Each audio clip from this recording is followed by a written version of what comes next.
kita bersatu dalam doa. Terlampau ajaib kasih yang telah kami terima dari Engkau ya Tuhan. Terlampau mahal untuk segala sesuatu yang sudah Tuhan berikan kepada kami. Bahkan hidup kami pun adalah kemuliaan-Mu. Engkau telah menebus kami dengan darah dan tubuh-Mu. Betapa kami bersyukur untuk keajaiban kasih karunia yang sudah Tuhan karyakan dalam hidup kami. Terima kasih Tuhan Yesus, terima kasih. Jikalau pada hari ini kami sujud menyembah di hadapan-Mu, memang sudah selayaknya lah kami melakukan hal ini ya Bapa. Karena semua yang sudah kami terima, yang kami alami, yang sudah Tuhan berikan kepada kami, membuat kami tersungkur di bawah kaki Tuhan. Membuat kami memandang Engkau ya Allah yang mulia. Terima kasih untuk semua kasih karunia yang Tuhan anugerahkan kepada kami. Dan dalam kasih karunia-Mu Tuhan, pada hari ini pun kami bersama-sama beribadah kepada Engkau. Mendengarkan firman Tuhan yang sebentar akan disampaikan oleh hamba-Mu. Tuhan, tolonglah kami, tolonglah hamba-Mu, agar kami sama-sama diajar oleh Roh Kudus, sehingga kami mengerti apa yang hendak Tuhan singkapkan, kebenaran yang hendak Tuhan sampaikan kepada kami di hari ini. Berfirmanlah Tuhan, kami telah siap mendengar. Di dalam nama Tuhan Yesus kami berdoa. Amin. Saudara-saudara yang dikasihi Tuhan, kalau kita sekarang ini bisa menikmati kesehatan, kekuatan, kesegaran dalam tubuh kita, itu bukan semata-mata karena kita pandai di dalam kita menjaga kesehatan, protokol kesehatan, tetapi itu adalah karena anugerah Tuhan. Demikian juga kalaupun kita mengalami ujian-ujian dalam kehidupan kita. Mungkin ada di antara kita yang mengalami penularan virus COVID ini. Atau kita sedang menghadapi kesulitan-kesulitan sebagai dampak daripada pandemi. Saudara-saudara percayalah, ada anugerah Tuhan mendampingi saudara. Ada anugerah Tuhan yang menguatkan saudara. Ada anugerah Tuhan yang membuat kita semakin dekat dengan Tuhan, semakin mengandalkan Tuhan. Biarlah ketika kita berbakti kepada Tuhan saat ini, kita boleh sungguh bersyukur untuk segala anugerah yang sudah Tuhan kerjakan bagi kita. Saudara-saudara, mari kita bersama-sama membuka Alkitab kita. Pada hari ini kita akan merenungkan dari 1 Korintus pasal yang ke-11, ayat ke-17 sampai dengan ayat 34. 1 Korintus pasal yang ke-11, ayat 17 sampai dengan ayat 34. Saya akan membacakan, saudara-saudara bisa menyimak dengan baik. Kebiasaan-kebiasaan yang salah dalam perjamuan malam. Dalam peraturan-peraturan yang berikut, aku tidak dapat memuji kamu, sebab pertemuan-pertemuanmu tidak mendatangkan kebaikan, tetapi mendatangkan keburukan. Sebab pertama-tama aku mendengar bahwa apabila kamu berkumpul sebagai jemaat, ada perpecahan di antara kamu. Dan hal itu sedikit banyak aku percaya. Sebab di antara kamu harus ada perpecahan, supaya nyata nanti siapakah di antara kamu yang tahan uji. Apabila kamu berkumpul, kamu bukanlah berkumpul untuk makan perjamuan Tuhan. Sebab pada perjamuan itu tiap-tiap orang memakan dahulu makanannya sendiri, sehingga yang seorang lapar dan yang lain mabuk. Apakah kamu tidak mempunyai rumah sendiri untuk makan dan minum? Atau maukah kamu menghina jemaat Allah dan memalukan orang-orang yang tidak mempunyai apa-apa?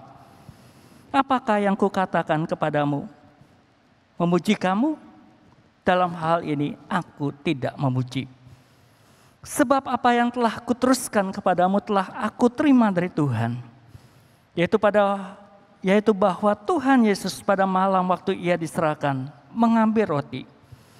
Dan sesudah itu ia mengucapkan syukur atasnya. Lalu memecah-mecahkannya dan berkata, inilah tubuhku yang diserahkan bagi kamu. Perbuatlah ini menjadi peringatan akan daku. Demikian juga ia mengambil cawan. Sesudah makan lalu berkata, cawan ini adalah perjanjian baru yang dimeteraikan oleh darahku. Perbuatlah ini setiap kali kamu meminumnya menjadi peringatan akan aku.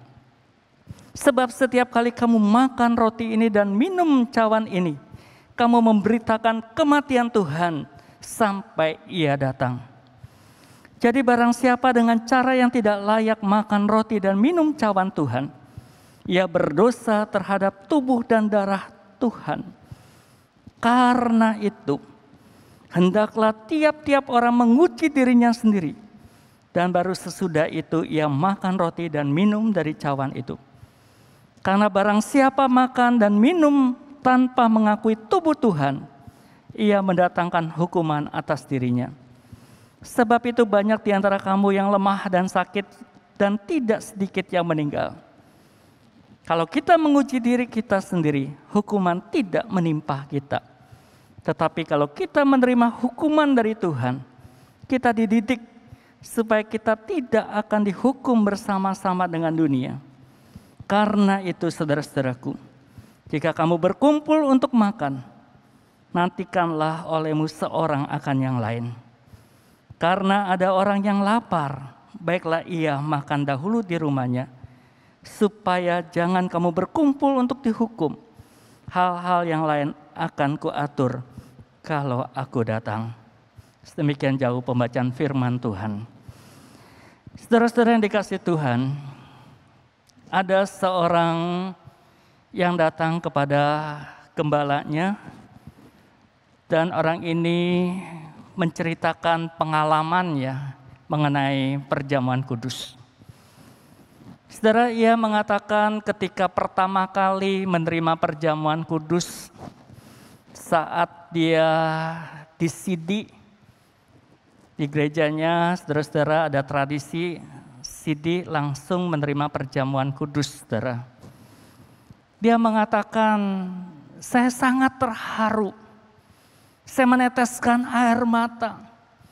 Saya merasakan bahwa anggur dan roti yang saya terima itu betul-betul merupakan tubuh dan darah Kristus yang telah diberikan Tuhan kepada saya.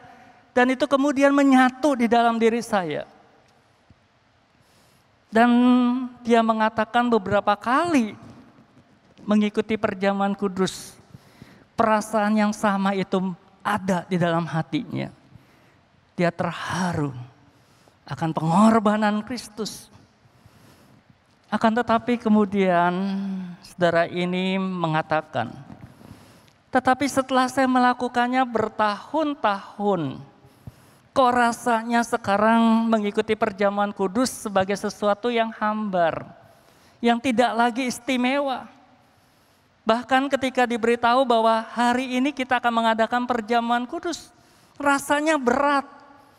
Karena terbayang kebaktian akan sedikit panjang. Dan ketika menerima roti dan anggur itu kok rasanya biasa-biasa saja. Dan dia mengatakan, saya sudah merasakan bahwa perjamuan kudus ini hanyalah sebagai satu rutinitas. Sebagai sebuah formalitas, sebagai orang Kristen kita harus melakukannya. Tetapi saya kehilangan akan makna, kehilangan akan perasaan yang seperti dulu itu. Ketika saya menerima perjamuan kudus, hati dipenuhi dengan sukacita. Nah, saudara-saudara, banyak orang-orang Kristen, mungkin juga kita pada saat ini, mengalami hal yang sama dengan saudara seiman tadi, saudara-saudara. Kita saat ini mungkin ketika menerima perjamuan kudus, hati kita tuh biasa-biasa saja, nggak ada yang istimewa. Dan mungkin bahkan kita pun merasa itu satu beban bagi kita untuk melakukan. Karena apa? Karena akan memperpanjang waktu kebaktian kita. Nah saudara-saudara, Tuhan menghendaki agar kita dapat memahami dengan benar mengenai perjamuan kudus. Dan kita bisa menempatkan perjamuan kudus sebagai sesuatu hal yang penting di dalam perjalanan iman kita. Saudara-saudara, Rasul Paulus menegur jemaat di Korintus yang memandang perjamuan kudus itu bukan lagi sebagai sesuatu yang istimewa bagi mereka. Mereka memandang bahwa perjamuan Tuhan yang mereka lakukan berulang-ulang itu, saudara-saudara, bukan sesuatu lagi hal yang penting yang perlu menjadi fokus, yang jadi pusat daripada iman mereka, ibadah mereka, saudara-saudara, ketika menyembah Tuhan. Saudara-saudara, bahkan sebelum mereka melakukan perjamuan kudus, perjamuan Tuhan ini, mereka mempraktekkan hal-hal yang tidak berkenan di hadapan Tuhan. Saudara-saudara, C.G. Dan Hare, seorang teolog, di dalam bukunya yang berjudul Perjamuan Tuhan, saudara, ia memperkirakan bahwa ada 2 kebiasaan yang terjadi dalam pertemuan jemaat mula-mula. Kebiasaan itu adalah perjamuan agape, atau sekarang kita kenal perjamuan kasih, saudara-saudara, di mana tiap-tiap orang datang membawa makanan, kemudian kita nikmati sama-sama. Dan di dalam pertemuan itu juga ada perjamuan Tuhan. Ada ibadah dan kemudian mereka mengingat akan kematian Kristus dengan memecah-mecahkan roti, saudara-saudara. Dan kedua perjamuan ini menyatu dalam pertemuan-pertemuan di dalam jemaat yang mula-mula. Nah saudara-saudara, biasanya pada waktu pertama-tama mereka berkumpul pada masa awal-awal, saudara-saudara, perjamuan Tuhan ini atau perjamuan agape ini mereka lakukan tiap-tiap malam, saudara-saudara. Kan di dalam Kisah Para Rasul 2 kita melihat bahwa mereka bertekun dengan sehati ya di tiap-tiap hari di rumah murid-murid, saudara-saudara. Dan setiap kali mereka berkumpul, saudara-saudara, mereka melakukan hal ini. Seperti kita, saudara-saudara, kalau mengikuti kelompok live, ya, mengikuti live atau kelompok kecil, kan saudara-saudara kalau ketika masih tatap muka, setelah kita ibadah, gitu ya, memuji Tuhan, sharing firman Tuhan, bersaksi, saudara-saudara, ya, kemudian kita menikmati makan, ya kan? Mereka pun begitu.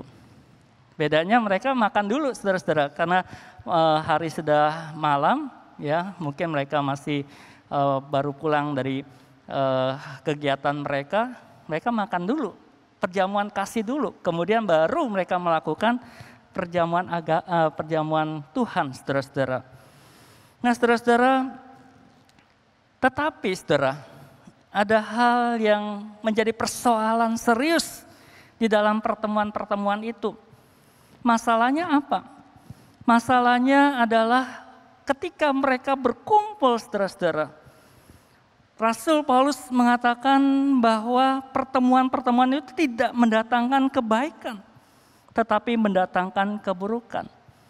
Bukan berkat-berkat rohani, sukacita, damai sejahtera yang mereka alami, saudara-saudara, di dalam pertemuan itu. Tetapi justru terjadi perpecahan-perpecahan. Karena apa, saudara-saudara? Karena mereka mempraktekkan kebiasaan-kebiasaan yang seharusnya tidak terjadi. Jadi ada kelompok-kelompok orang-orang tertentu yang mampu, yang kaya, saudara-saudara. Mungkin jumlah mereka tidak terlalu banyak, saudara-saudara, dibandingkan dengan jemaat yang lain. Saudara-saudara, mereka datang lebih dahulu. Mereka membawa makanan. Dan mereka saling menikmati makanan itu di dalam kelompok mereka, di antara teman-teman mereka, saudara-saudara. Dan mereka lupa, mereka tidak mempedulikan bahwa ada jemaat-jemaat lain, saudara-saudara seiman mereka yang lain yang datang belakangan. Ya mungkin mereka malu-malu datang dan mereka tidak membawa makanan, saudara-saudara. Sehingga saudara-saudara di dalam pertemuan itu ada sebagian orang yang kekenyangan. Ya, dikatakan oleh Rasul Paulus ada sebagian yang mabuk, saudara-saudara. Mungkin kebanyakan minum anggur atau mungkin kekenyangan, saudara-saudara. Tetapi ada sekelompok orang lagi yang kelaparan. Kalau kita lihat ayat 21. Saudara-saudara, perjamuan kasih yang mengawali perjamuan Tuhan ini, saudara-saudara, kemudian membawa suasana yang tidak enak di antara mereka. Kita bayangkan, saudara-saudara, kalau misalnya kita masuk di dalam ibadah kita ini, ya, sebelum ibadah di depan sana kita bertemu dengan orang-orang yang tidak respect dengan kita, ya, yang tidak mempedulikan kita, yang bahkan Rasul Paulus mengatakan mungkin mereka sengaja menghina begitu, ya, karena mereka bisa saja harusnya makan di rumah dulu baru mereka datang ke gereja, tetapi mereka melakukan itu, saudara-saudara, dan saudara-saudara ini berpengaruh terhadap perjamuan Tuhan. Oleh karena itu, saudara-saudara, Rasul Paulus mengatakan apabila kamu berkumpul, kamu bukanlah berkumpul untuk perjamuan Tuhan. Kalau kamu datang di dalam jemaat, di dalam gereja pada saat ini, konteks saat ini, kamu bukan untuk ibadahnya, untuk bukan perjamuan Tuhan, di mana kita mengingat akan kematian Kristus melalui roti dan anggur yang diterima. Tetapi kamu hanya untuk memuaskan diri kamu, hanya untuk makan-makan bersama-sama dengan kelompokmu. Nah, saudara-saudara, Rasul Paulus menegur keras untuk orang-orang ini, saudara-saudara. Aku tidak dapat memuji kamu. Haruskah aku memuji kamu? Aku tidak bisa memuji kamu. Karena mereka melakukan hal yang mendukakan akan hati Tuhan. Dan kemudian saudara-saudara, kalau kita melihat ayat 23 sampai dengan 26. Saudara, Rasul Paulus kemudian memberikan nasihat kepada mereka. Apa yang harus mereka tekankan, apa yang harus mereka perhatikan untuk ibadah perjamuan Tuhan. Yang penting sebenarnya menjadi inti daripada pertemuan-pertemuan mereka. Nah, saudara-saudara, saya menangkap di sini setidak-tidaknya ada 3 hal yang hendak Rasul Paulus tekankan kepada jemaat Tuhan. Ketika mereka berkumpul, ketika mereka melakukan perjamuan Tuhan itu. Saudara-saudara, hal yang pertama, perjamuan Tuhan seharusnya menjadi sarana untuk mengingat akan karya Kristus. Saudara-saudara, perjamuan Tuhan atau sekarang ini kita sebut perjamuan kudus seharusnya mengingatkan kembali kepada kita apa yang telah dilakukan oleh Tuhan Yesus. Mengingat akan kebersamaan Tuhan Yesus dengan murid-muridnya. Kasih sayang Tuhan Yesus kepada orang-orang yang mau percaya dan mengikuti Dia. Mengingat akan peristiwa di malam sebelum Yesus diserahkan untuk disalibkan. Di mana Dia dengan suasana yang keakraban. Dia bersama-sama dengan murid-muridnya untuk bercakap-cakap, untuk bersendagurau dan lain sebagainya, saudara-saudara. Ada satu kebersamaan yang indah, ada satu persekutuan yang indah antara Kristus dengan murid-murid. Nah, saudara-saudara, perjamuan kudus juga mengingatkan murid-murid akan pengorbanan Kristus di atas kayu salib. Saudara-saudara, ketika malam Yesus diserahkan, Dia mengambil roti, Dia memecah-mecahkan roti. Dan Tuhan Yesus berkata, inilah tubuhku yang diserahkan kepada kamu. Saudara-saudara, roti yang kita terima pada saat ini dan roti yang diterima murid-murid pada saat itu dimaksudkan oleh Tuhan Yesus merupakan satu tanda peringatan bahwa inilah tubuh Kristus yang telah diserahkan Yesus di atas kayu salib, yang telah tercabik-cabik oleh karena cambuk, Oleh karena paku di salib itu saudara-saudara, yang telah tercurah, yang telah tercabik-cabik itu diberikannya kepada kita. Untuk kita bisa dipersatukan di dalam tubuh Kristus. Dan saudara-saudara, kemudian Tuhan Yesus mengambil cawan. Di dalamnya ada anggur di dalam cawan itu, dan Tuhan Yesus mengatakan cawan ini adalah perjanjian baru yang dimeteraikan oleh darahku. Jadi anggur atau cawan perjamuan Tuhan ini mengingatkan kita bahwa Yesus telah menyerahkan darahnya yang telah tercurah di atas kayu salib itu bagi kita, bagi pengampunan dosa kita. Yesus adalah korban yang sempurna. Melalui tubuh dan darah Kristus kita diselamatkan. Seharusnya ketika murid-murid itu datang di dalam perjamuan Tuhan, ketika mereka makan di dalam perjamuan kudus itu, ketika mereka beribadah, mereka ingat bahwa Yesus mengasihi mereka. Yesus telah mati bagi mereka. Dan seharusnya itu membuat mereka dipenuhi dengan ucapan syukur yang luar biasa. Saudara-saudara, seperti saudara di dalam ilustrasi di depan tadi, saudara-saudara, dia merasa terharu ketika menerima anggur dan roti untuk pertama kali. Begitu terharu sekali. Yesus telah menyerahkan tubuh dan darahnya untuk dirinya sendiri. Untuk dirinya, saudara-saudara.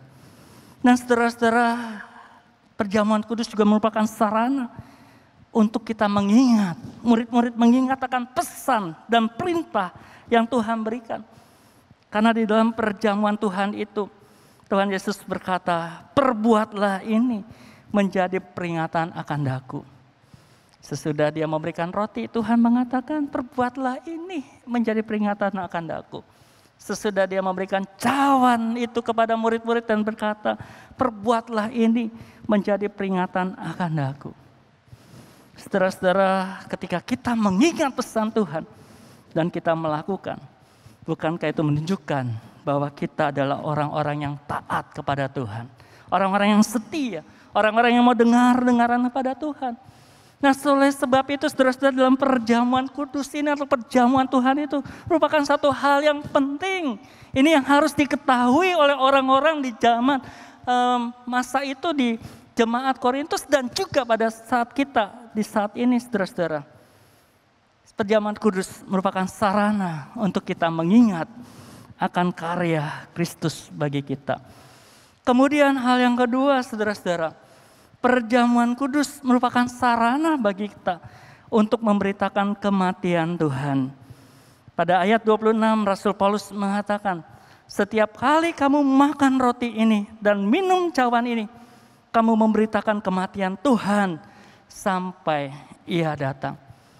Saudara-saudara, mungkin sekali ketika mereka mengadakan pertemuan itu, saudara-saudara, banyak orang-orang yang tadinya belum percaya kepada Yesus.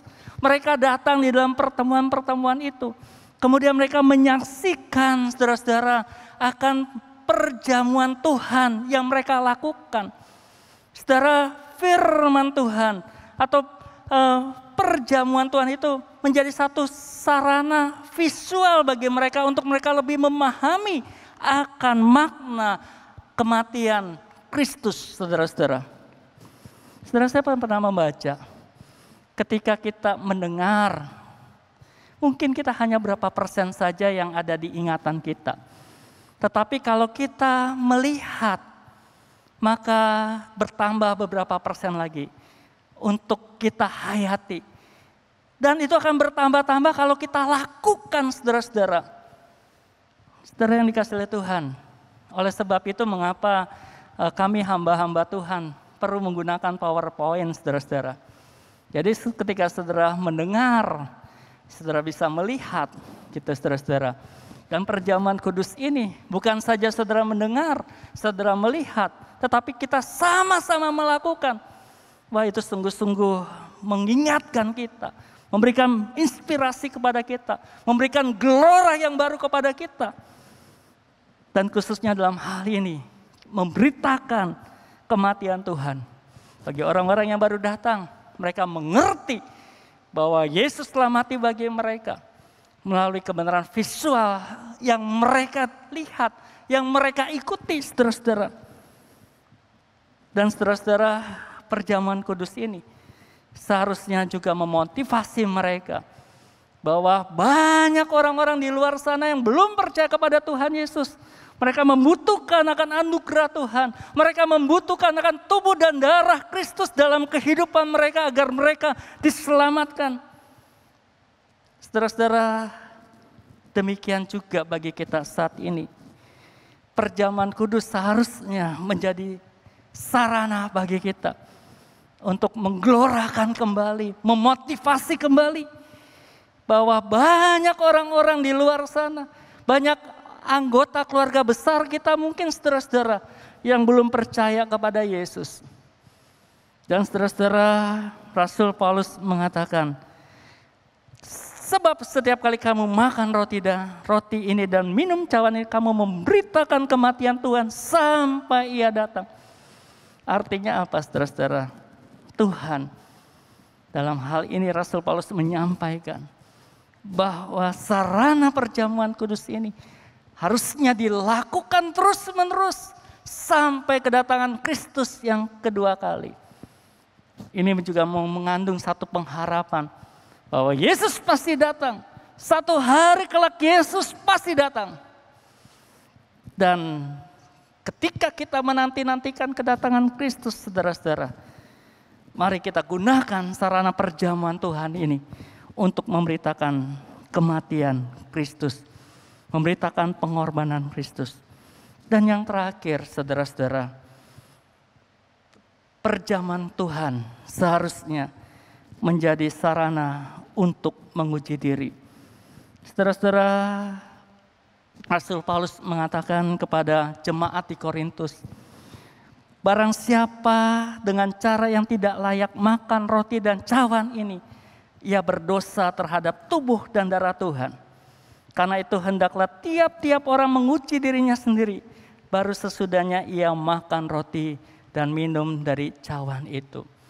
Saudara-saudara, secara tidak langsung Rasul Paulus mengatakan bahwa ketika kamu dalam pertemuan-pertemuan itu, di dalam ibadah, di dalam perjamuan Tuhan itu, kamu harus mengoreksi dirimu terlebih dahulu. Apakah engkau masih hidup di dalam kebenaran? Apa engkau masih setia kepada Yesus? Apa engkau betul-betul mengingat akan pengorbanan Kristus? Kamu ingat sungguh-sungguh, jikalau ada hal yang berdosa, ada hal yang tidak benar di dalam hidupmu selama ini, engkau bertobat, engkau kembali kepada Tuhan, engkau minta pengampunan daripada Tuhan, maka Tuhan akan mengampunimu. Saudara-saudara, Rasul Paulus tidak melarang orang-orang itu datang ketika mereka masih berdosa. Rasul Paulus tidak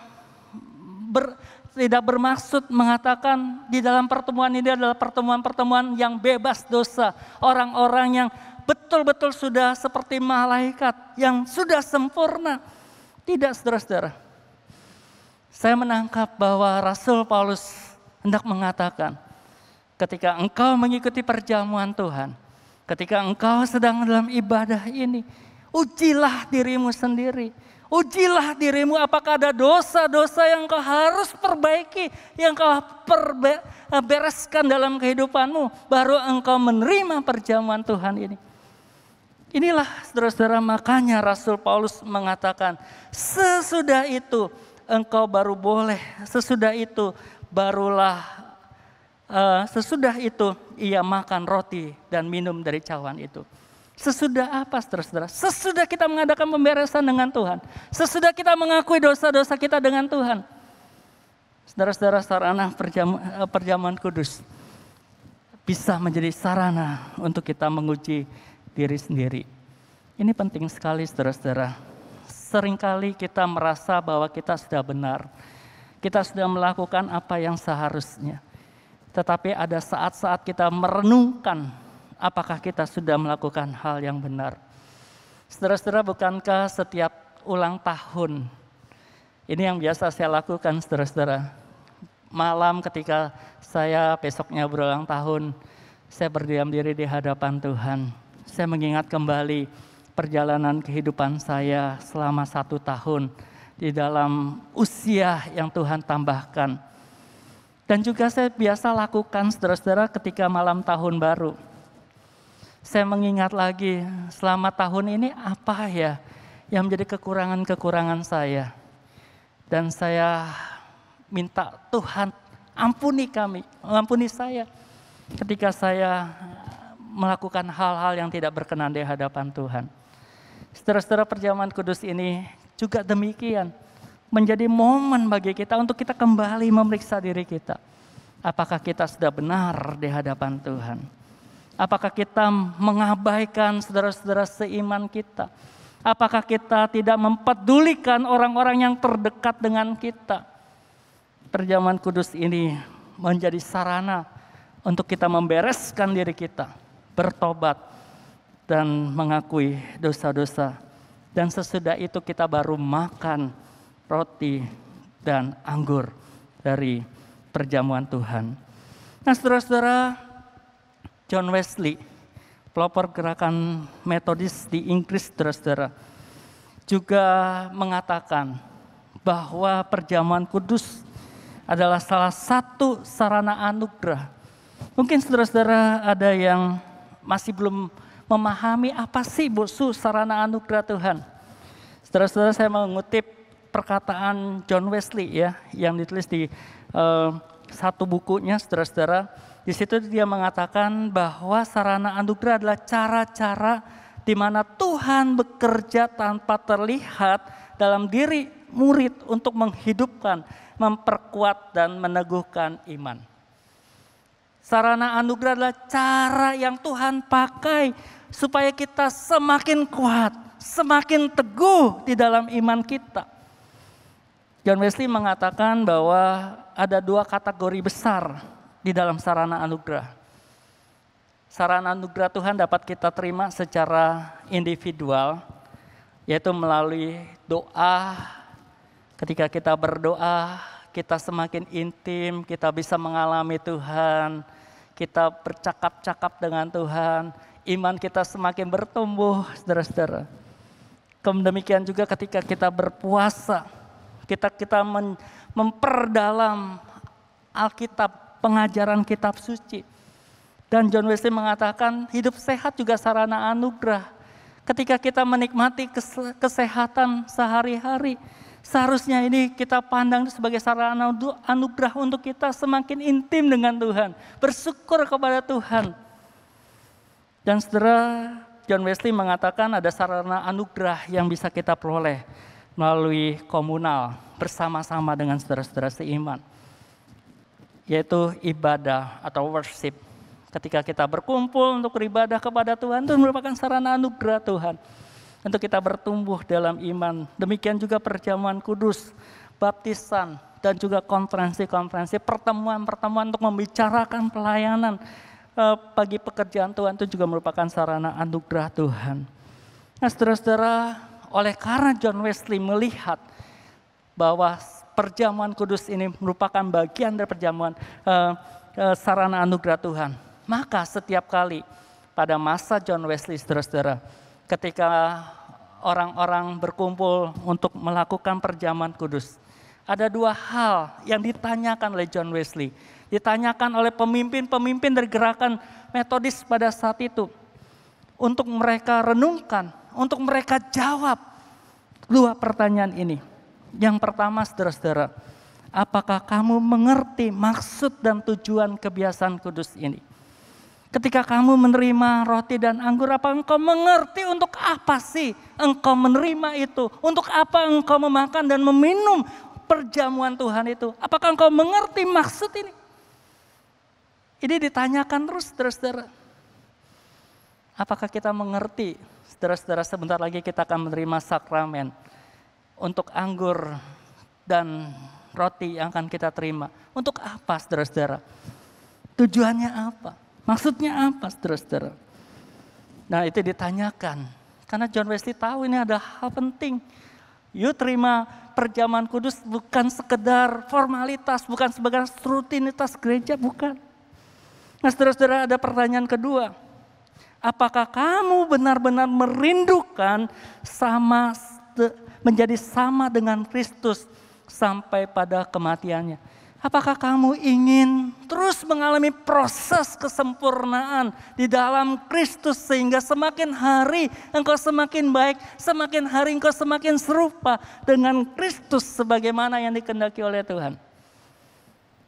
Saudara-saudara, ketika orang-orang Metodis pada masa itu dan pada masa sekarang ini, ketika kita menerima perjamuan kudus ini, saudara-saudara, seharusnya membuat kita semakin rindu, semakin bertumbuh, semakin teguh iman kita untuk kita menjadi serupa dengan Kristus. Saudara-saudara, sebentar lagi kita akan menerima unsur-unsur roti dan anggur daripada perjamuan kudus. Biarlah kita boleh menerima ini di dalam paradigma yang baru. Untuk mengingatkan kembali kepada kita bahwa mungkin selama ini berbulan-bulan yang lalu kita menerima perjamuan kudus sudah menjadi hambar. Mari kita memperbaharui diri kita. Kita mengingat kembali bahwa perjamuan kudus ini adalah satu hal yang penting. Menjadi sarana anugerah Tuhan bagi kita. Untuk kita bersyukur akan karya keselamatan Kristus. Untuk memotivasi diri kita. Untuk bersaksi dan memberitakan kematian, pengorbanan Kristus bagi orang lain. Dan juga menjadi sarana bagi kita. Untuk kita dapat menguji diri. Melakukan pemberesan-pemberesan di hadapan Tuhan. Kiranya firman Tuhan ini boleh sungguh dapat kita mengerti dengan baik. Kiranya roh Tuhan menyertai dan menolong kita di dalam kita melakukan firman-Nya ini. Mari kita bersama-sama berdoa. Terima kasih ya Tuhan untuk kebenaran yang Kau sampaikan kepada kami pada siang hari ini. Biarlah melalui firman Tuhan ini kami bersyukur kepada Engkau. Karena Tuhan sudah menyediakan sarana-sarana anugerah bagi kami. Untuk kami memperteguhkan iman kami. Untuk kami semakin kuat dan menghidupi iman yang Tuhan berikan di dalam kehidupan kami. Dan melalui sakramen perjamuan kudus ini, kami boleh diingatkan kembali akan karya Tuhan.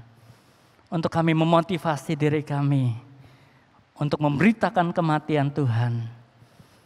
Untuk membuat kami menguji diri kami sendiri untuk hidup benar di hadapan-Mu.